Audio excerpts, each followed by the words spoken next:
नमस्कार। Master mind coaching Rewa के इस एजुकेशनल यूट्यूब चैनल में आप लोगों का बहुत बहुत स्वागत और अभिनंदन। आज मेरा ये सब्जेक्ट है कि बहुत सी बच्चियां जिन्होंने 12th बायो को लेकर एग्ज़ाम क्रॉस किया है तो वो नर्सिंग की कोचिंग करना चाहती हैं। तो नर्सिंग की तैयारी कैसे करें और कोचिंग का चयन करने में क्या मापदंड अपनाएं, तो आज हम इसी विषय पर आप लोगों से चर्चा करेंगे। आप इसको लास्ट तक देखें, पसंद आए तो लाइक और सब्सक्राइब जरूर करें। चलिए हम बात करते हैं कि कोचिंग चयन का मापदंड। यदि हम नर्सिंग कोचिंग करना चाह रहे हैं तो हमारे पास दो विकल्प हैं, एक तो आपका ऑफलाइन क्लास है और दूसरा आपका ऑनलाइन क्लास है। तो आज हम दोनों पर चर्चा करेंगे। तो सबसे पहले हम बात करना चाह रहे हैं आपका कि यदि हम ऑफ़लाइन कोचिंग का चयन कर रहे हैं तो चयन में हमारे क्या मापदंड हो, हमको किन बातों का ध्यान रखना है। तो किसी भी कोचिंग में जो सबसे महत्वपूर्ण पॉइंट होता है वो होता है वहाँ के टीचरों का लेवल। तो ऐसे ही हम कोई कोचिंग ज्वाइन ना कर लें, बल्कि हम सबसे पहले जो वहाँ पे पढ़ाने वाले टीचर्स हैं उनकी क्वालिफ़िकेशन क्या है, उनका लेवल क्या है, इसको हम ध्यान में रखें। क्योंकि अच्छा शिक्षक ही आपको जो है वो सफलता दिला सकता है। दूसरी बात हम कर रहे हैं कि हम जनरली क्या हो रहा है कि एक व्यवसाय के रूप में कई सारी कोचिंग खुल रही हैं और उनका कोई पिछला रिकॉर्ड नहीं होता है। तो एक बात हमको ये ध्यान में रखना है कि हमको बहुत जल्दबाजी में किसी कोचिंग को ज्वाइन नहीं करना है, बल्कि हम जो उसके आसपास हैं, जो कुछ जानने वाले हैं उसके बारे में, तो उनसे हम देखें कि कोचिंग का जो पिछले वर्षों में जो है वो क्या रिकॉर्ड रहा, उसके रिज़ल्ट कैसे आ रहे हैं और कितनी बच्चियां वहाँ से सफल हो रही हैं। तो इस बात को भी हम जो है वो पता करें। फिर हम बात करते हैं कि फ़ीस का। तो निसंदेह रूप से इस महंगाई के दौर में कोचिंग चलाने में भारी एक रेंट होता है, टीचरों को भी अच्छा पेमेंट किया जाता है, तो एक खर्चा होता है। तो जनरली हम लोग क्या करते हैं कि जहाँ पे भी कम फीस देखते हैं वहाँ पे हम एडमिशन ले लेते हैं। तो ऐसा हमको नहीं करना है। एक अच्छी फ़ीस में ही जो है वो एक कोचिंग वाला आपका पूरा अंतिम तक एग्ज़ाम तक जो है आपकी अच्छी तैयारी करवा सकता है। यदि वो निसंदेह रूप से कम फीस ले रहा है तो कहीं ना कहीं आपकी जो है वो पढ़ाने में उसकी जो शिक्षा क्वालिटी है उसमें निसंदेह रूप से वो आगे चल कर के कहीं ना कहीं उसमें जो है वो गिरावट करेगा। अब हम बात कर रहे हैं कि स्टडी मटेरियल। तो हमको पढ़ना क्या है ये सबसे ज़्यादा इम्पोर्टेंट है, क्योंकि टीचर तो पढ़ा ही रहा है। इसके अलावा हमारे पास एक अच्छा स्टडी मटेरियल होना चाहिए जिससे हम सेल्फ स्टडी भी घर में करते रहें, क्योंकि बिना सेल्फ स्टडी के हमको सफलता नहीं मिल सकती है। तो बहुत सारे कोचिंग वाले नोट्स देते हैं, तो सबसे पहले हमको ये देखना है कि उनके नोट्स का जो है वो लेवल क्या है। क्या वो कोर्स कंप्लीट कर रहा है या किसी कोचिंग का उसने कोई मैटर उठा करके उसकी फ़ोटो कापी करवा के तो आपको नहीं दे रहा है, क्योंकि ऐसे मैटर से निसंदेह रूप से आपका कोर्स कंप्लीट नहीं होता है। तो महत्वपूर्ण बात है कि स्टडी मटेरियल।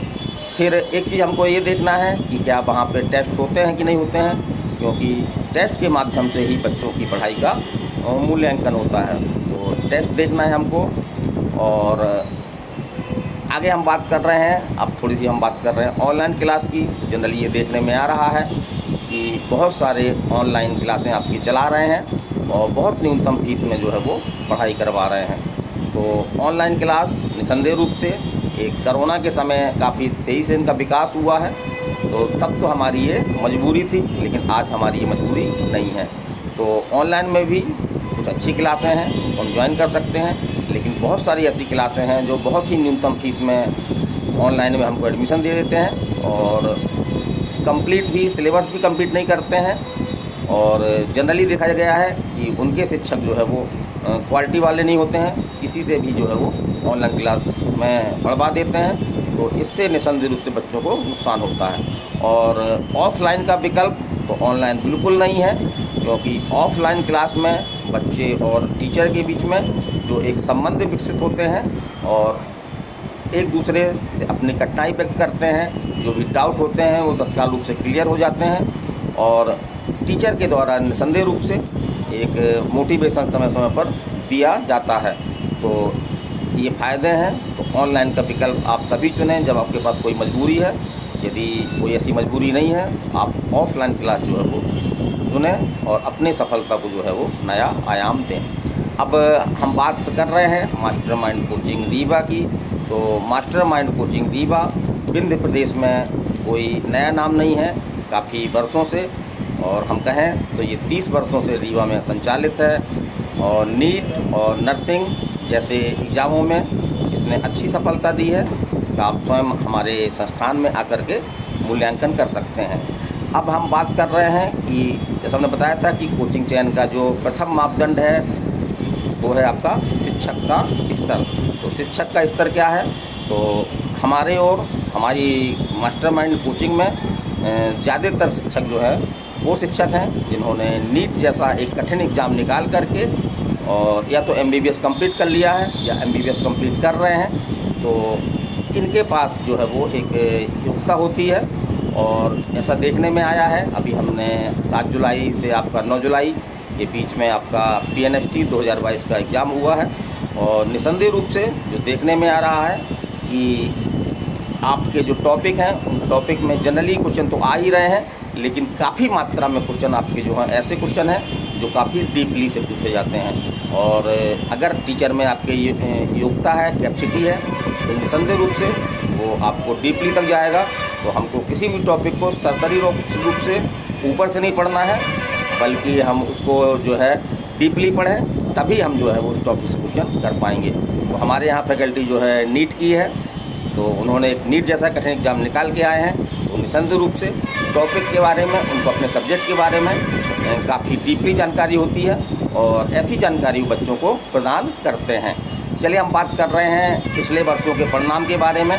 तो मास्टरमाइंड में आप ऑफिस में आ कर के और उसके पिछले रिजल्ट को आप स्वयं देख सकते हैं। कुछ बच्चों से हम जो है बात भी करवाते हैं और बीच बीच में क्लास के दौरान जो है वो उन बच्चों को हम बुला करके, जो हमारे सफल बच्चे हैं, उनसे हम जो है वो मोटिवेशन भी करवाते हैं। तो पिछले वर्षों में संस्था का क्या परिणाम रहा, ये भी चयन का एक मापदंड है।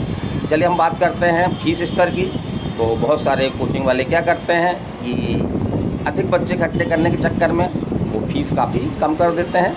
शुरू में तो उनकी क्लासें ठीक ठाक चलती हैं, लेकिन बाद में फिर जो है वो बच्चों के इस ऊपर जो है ध्यान देना उनका बंद हो जाता है। फैकल्टी भी उनकी जो है वो जो पहले फैकल्टी बढ़वाते हैं उस फैकल्टी को वो चेंज करते हैं और सस्ती समांतर 12th स्तर की या BSc स्तर की फैकल्टी जो है वो पढ़ाने लगती है वहाँ पे। और निसंदेह रूप से जो कम्पिटिटिव एग्ज़ाम है उसके लिए BSc लेवल की फैकल्टी नहीं ज़रूरी है, बल्कि ऐसी फैकल्टी ज़रूरी है जिसको टॉपिक के बारे में और एग्ज़ाम के पैटर्न के बारे में स्पेशल रूप से ज्ञान हो। चलिए हम अगली बात करते हैं स्टडी मटेरियल की। तो कई कोचिंग वाले क्या करते हैं कि किसी भी कोचिंग का मटेरियल उठा करके और उसको बांट देते हैं, लेकिन हमारे यहाँ पे जो है जो स्टडी मटेरियल है वो आपका एक ही साथ दोनों भाषाओं में है, ताकि बच्चे उनको मिला करके उनको अच्छी तरह से समझ सकते हैं। तो आप हमारे स्टडी मटेरियल का भी आकर के कोचिंग मूल्यांकन कर सकते हैं। कंप्लीट स्टडी मटेरियल है, आपको बाहर से कोई भी एक भी बुक लेने की आवश्यकता नहीं है। चलिए हम बात करते हैं टेस्ट की। तो हमारा जो टॉपर बैच है PNST 2023 के लिए, तो उसमें हमने ख़ास तौर से क्या किया है कि हमने पूरी एक टेस्ट सीरीज डिज़ाइन की है। इसमें आपका हर टॉपिक का तो टेस्ट होगा ही, साथ साथ में आपका जो है वो 3 टॉपिक ख़त्म होने पे भी टेस्ट होंगे और 7 टॉपिक ख़त्म होने पर भी जो है वो पर सब्जेक्ट का जो है वो टेस्ट होगा।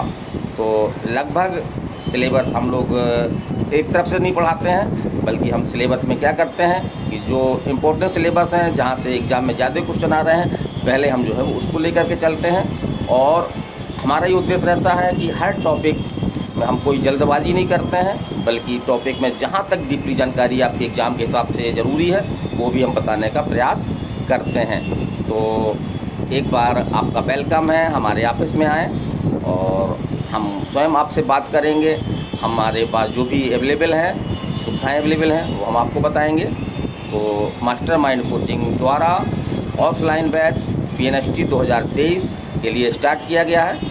इसको आप ज्वाइन कर सकते हैं। जहाँ तक फ़ीस की बात है तो फ़ीस हमारा एक लेवल की फ़ीस लेते हैं, ना तो बहुत कम होती है ना ही बहुत ज़्यादा होती है, बल्कि इतनी फ़ीस होती है कि ताकि हम जो है वो एक अपना शिक्षा का जो है लेवल है उसको हम जो है मेंटेन कर सकें। और एक चीज़ और है कि बहुत सारे ऐसी बच्चियां हैं जिनके आय के साधन कम हैं, तो ऐसी बच्चियों को हम आर्थिक आधार पर जो है वो फीस में स्कॉलरशिप प्रदान करते हैं। और ऐसी बच्चियां जो प्रतिभाशाली बच्चियां हैं आपकी, जिनके 12th में अच्छे परसेंट हैं, 10th में अच्छे परसेंट हैं, तो ऐसे बच्चियों को हम प्रोत्साहित करने के लिए उनको जो है वो स्कॉलरशिप भी फीस में देते हैं। तो एक बार अनुरोध है हमारा कि किसी भी कोचिंग का चयन करने के लिए, नर्सिंग कोचिंग का चयन करने के लिए आप एक बार मास्टरमाइंड रीवा में ज़रूर पधारें और हमसे जानकारी लें कि हम जो है वो किस तरह से आपको जो है सफल नर्सिंग ऑफिसर बनाने में योगदान कर सकते हैं। तो मैं RK सक्सेना अगले वीडियो में फिर मिलूँगा।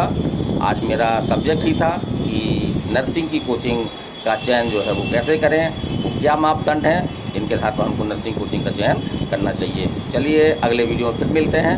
नमस्कार, धन्यवाद।